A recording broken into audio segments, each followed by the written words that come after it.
Hello and welcome to an episode of Atomic Vinyl Reviews. My name is Jacob and today I'm doing yet another update video on the progress of my Tease Facto Shin Godzilla resin kit. So this is that Thailand recast copy of the original kit that I've been working on for a little while. So if you've been following the progress on both the channel and on this Atomic Vinyl Reviews Facebook page, you would have seen some updates on this guy.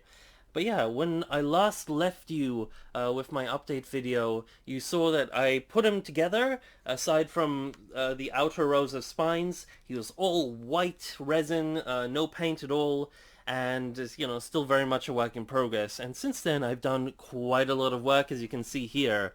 Not only did I begin paint work on him, as you can clearly make out, with a nice vibrant red, and I've started dry brushing him in a flat black color.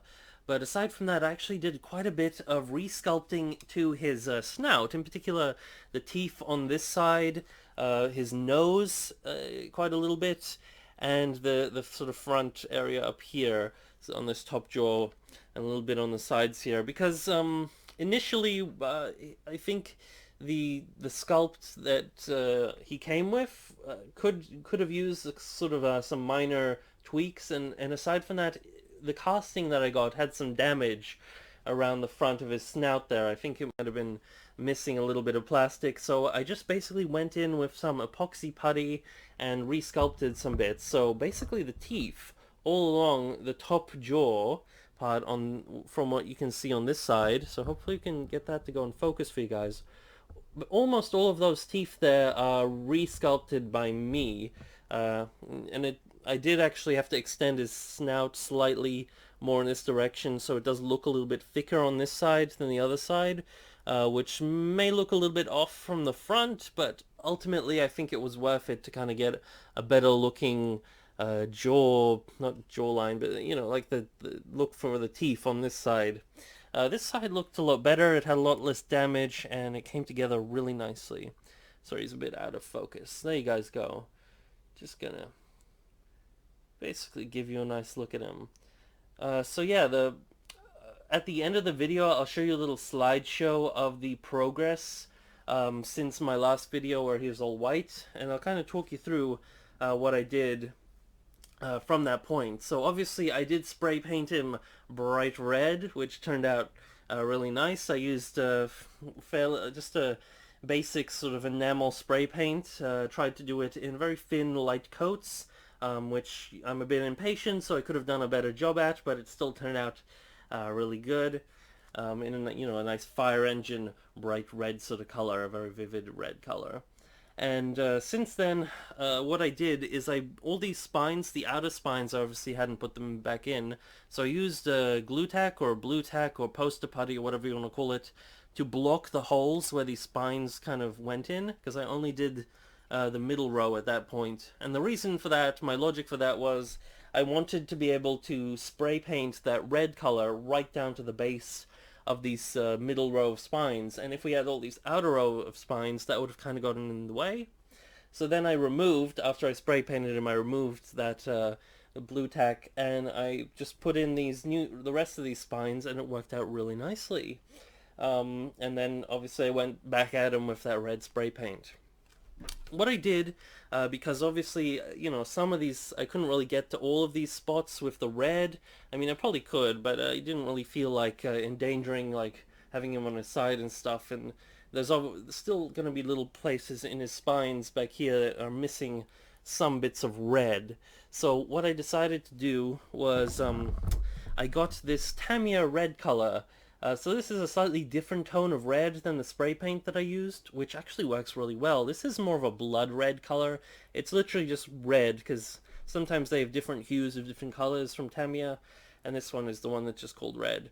And it works really nicely with this sort of more slightly orangey fire engine red, because this is more of a cooler blood red color, and it helps just make that fleshy, glowy look even more sort of bloody and vivid when I started to combine the two and do little washes of this color throughout.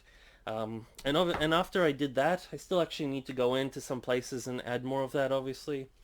But for the most part, that process is complete on the main body here. So after I did that, I went in with a, where is it? There we go.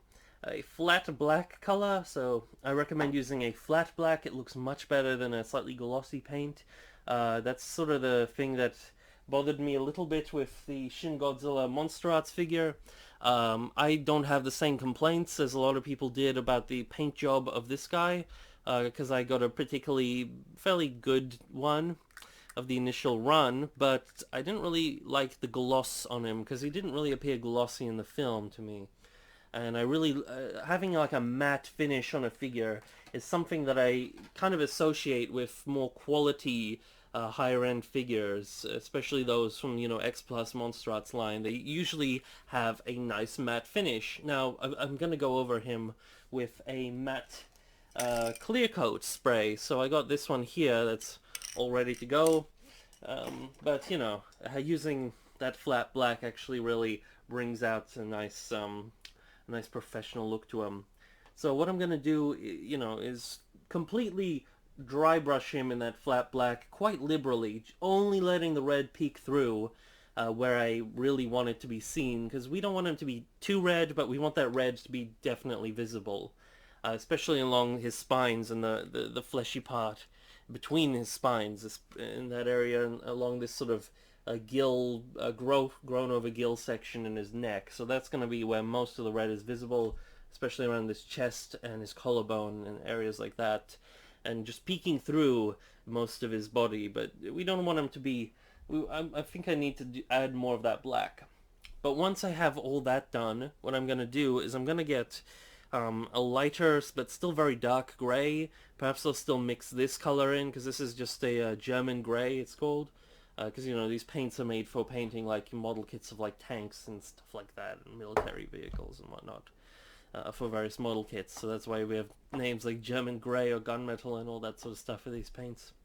But I'm probably going to mix that with the flat black and make a slightly lighter color, and dry brush him again with that, but slightly lighter, and then move up perhaps to an even lighter one if I want to accentuate some more highlights on this figure.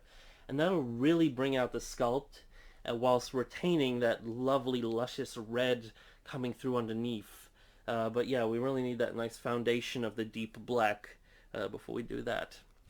So that's basically where he's at and what I'm planning to do with him next.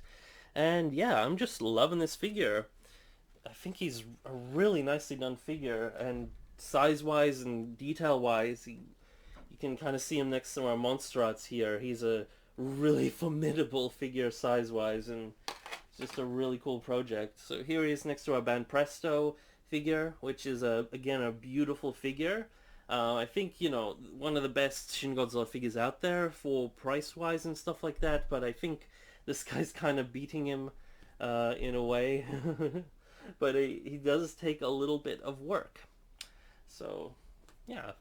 Thanks for watching this little update, guys. I'm going to leave you with that slideshow and my progress that I did since the last time, kind of showing you guys the different sculpt work I did to his face. Actually, after I primed him, I even went back and did even more sculpt work, so I did it in little stages, and even down to some of the teeth breaking off later on. I had to resculpt them pretty recently, so they're not even painted in. Some at the very front. I probably can't make them out, but they're there. And yeah, next time I come back with another update, it'll probably be my full review of this guy when he's complete, and just an overview of the process and what I think about him in general and stuff like that. So do be sure to check that out. And yeah, peace out, guys. May all your vinyl be a radiated vinyl, and enjoy the slideshow.